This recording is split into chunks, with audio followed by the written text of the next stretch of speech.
Train the muscles, not the joints.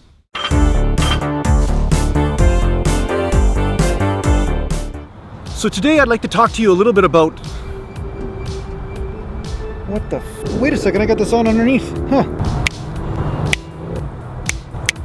Well, this can't be right. This can't be right. I guess it only works with t-shirts. So today I want to talk to you a little bit about unnatural bodybuilders. And there's a massive misconception that goes on out there, and I want to make sure that everybody knows the reason why I make these videos. It's not to beat up on the unnatural people or people that make that decision. I don't have anything against them. It's just that the tragedy right now that's happening on the internet is that people have the misconception that muscular gains and fitness goals cannot be achieved without some sort of artificial help, okay? So that's the only reason why I'm making these videos, is to prove to you and to show you that you don't have to make those decisions. Because I run into personal trainers all the time and people that get people ready for bodybuilding shows, and whether it's women or men, and no matter how old or how young, they're saying, oh, well, you know, I have to do this, or I have to make this decision and have to take this thing in order to actually get results, when that's not true. I've made gains being totally drug-free, and my brother, I have a twin brother, he did the same thing, and a lot of the guys I trained with growing up all made gains. But now, because of the internet, there's this mass cynicism out there that always wants to believe there's a conspiracy theory behind everything, and then the moment somebody makes some sort of gains, they think, oh, that person must be on some sort of substance, right? Which is absolutely total crap. Today I want to basically talk to you a little bit about the unnatural bodybuilding, okay? So there's this mass misconception out there as well about the unnatural bodybuilders, that they are lazy and that they don't do the work and that they basically don't know what they're doing and that they don't have to work hard to get to where they are. This is the general way most people see an unnatural bodybuilder or fitness person.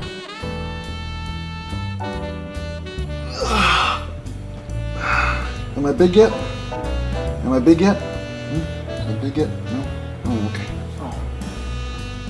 Obviously this is absurd, you know, they work just as hard as the natural people, you know.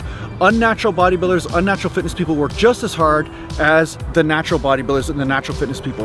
The difference is they have other things to take into account, and the difference also is that they usually achieve much greater things when they're at the elite level. Say you take an IFBB pro and they're like 280 pounds, 4% body fat, well, they have to work just as hard to get to that as a natural bodybuilder saying to get to 200 pounds or 210, you know, at 4% body fat.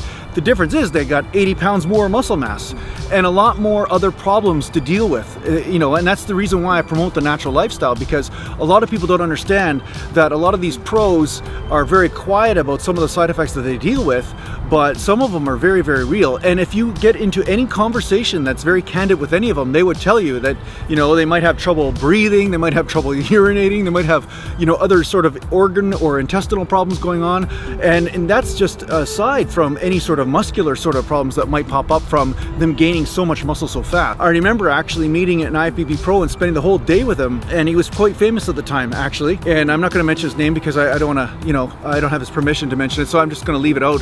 But the bottom line is this guy was around 300 pounds and he was competing in the Olympia and getting top 20, okay?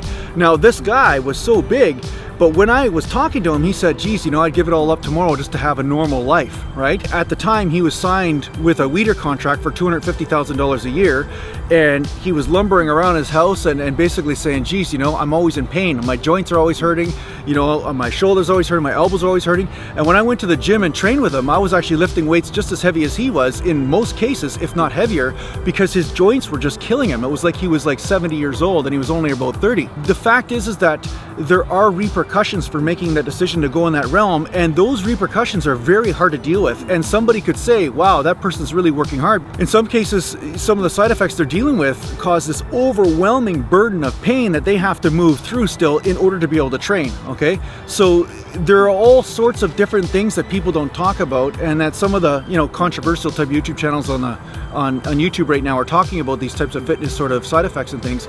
But there are all sorts of challenges that a bodybuilder that is not natural will have to deal with, and this is just as challenging as you know, training hard in the gym, if not more so, because it's a 24/7 thing. I mean, they can't just leave their side effect in the gym or leave their side effect because they're stuck in their body and they're carrying it around. The other thing is, I've seen some bodybuilders that are 250, 260, 270 training or sitting or just walking around. I mean, they can barely breathe in some cases because, like I said, a lot of times this massive amount of muscle has been put on in a short period of time, and dealing with other side effects such as any sort of heart problems or cholesterol issues and all this kind of stuff, it makes it very difficult for them to actually have the energy just to function in life in a lot of cases. You know, when they get to extreme levels, this is a very real consideration. Not only can they not walk around, but I mean, they have trouble even moving, let alone doing their sets in the gym. So, you know, these are things that make being an unnatural bodybuilder a very big challenge, and I wouldn't, you know, wish that on anybody. It's important to point out that not all pro bodybuilders deal with these types of side effects, but at some point there will be some repercussion from what they're doing to their bodies. That's why some of them take long breaks. That's why they get, you know, regular doctor testing, all this kind of stuff. But I know some bodybuilders that are over 50 and they're still managing to live that type of unnatural lifestyle, and they're still functioning, right? There's always that 10% that they're bulletproof, like nothing will hurt them, nothing will harm them. I mean, they get into a car accident and they just walk out and not a scratch, you know what I'm saying? So basically my main point is that they still work just as hard though. I mean, they're still training, eating, sleeping, doing all the things that the natural bodybuilders are doing. The difference is their body will respond differently because they have other stimuli that are involved in the process of their training. That's the thing, they're training just as hard, and in some cases they're training harder. I mean, you don't become elite in anything without training hard and making all of your priority on that goal, you know, making all your priorities to move in that one direction. Now, I think where the misconception of laziness and all this kind of stuff came from when it comes down to, you know, the pro bodybuilders and things, I think that misconception came from the average person that we know that's in the gym that basically doesn't train, and then when they do work out, they end up using some sort of substance, and they only train for 3 or 4 months to look like they trained all year, or to look like they trained for a few years.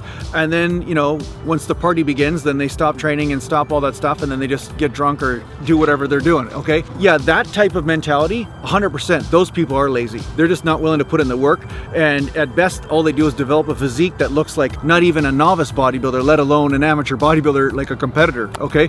So yeah, in that way I would say those types of people are lazy, and I think they're a little bit stupid because they're willing to risk their health just for the sake of ego, and because they're not willing to put in the work. And I think that that's absolutely tragic too, because they also have the misconception that they can take shortcuts, and those shortcuts will devastate you at some point. So the thing is, the reason why I'm talking about natural bodybuilding is not to hate on people that make the drug choice, not to hate on people that are making choices to do or to carry out a different lifestyle. What I'm trying to say to you is that you can get in great shape and make massive muscular gains as a natural bodybuilder or fitness competitor. You don't need to make the decision. Like, that's the tragedy. Some people are making the decision because they don't think it's possible to make gains. And I'm saying when you really pay attention to your diet, your sleep, and all of your lifestyle choices, including not using drugs and alcohol, you know, this will increase your ability to progress in the gym, because now you're going to adapt to what you're doing.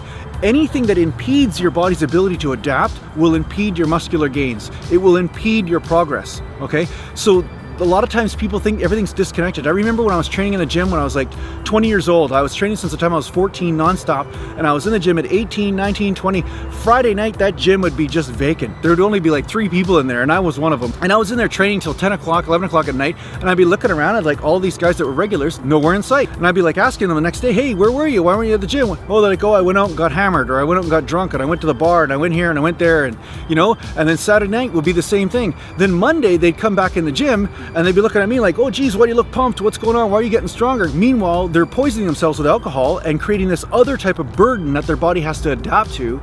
And then from doing that, they're not able to catch up in the gym, you know? So these are choices that you make on a day-to-day basis. When you want to be a natural bodybuilder, you have to decide what do you want, and everything in your life has to move towards that, or at least assist in it, or at least, the very least, not impede your goals and aspirations, right? You can't poison yourself with like some sort of arsenic or something like that and then think that your body's gonna put on muscle mass. No, it's too busy dealing with the poison that you put in the system, okay? So this is a very big reality, something that you must embrace as a natural bodybuilder, and you must embrace it if you want to make gains. It's not like you just go into the gym and that's just some fragmented side of your life where it's separate from everything else. No, everything influences everything. Everything influences everything. So if you're making a choice over here, it's going to influence your gym over here, okay? There's no difference. It's your whole life and how your body is being affected will dictate whether you become an elite natural bodybuilder or whether you become average or injured or you don't make gains at all and you're the one just pointing the finger at everybody that does make bodybuilding a priority. Say, oh, that guy can't be natural because he looks better than I do, right? This is a thing to consider. Anyway, I hope this helps you understand a little bit about natural bodybuilding. If you need to get a hold of me, go to naturalgallantbodybuilding.com and take care for now.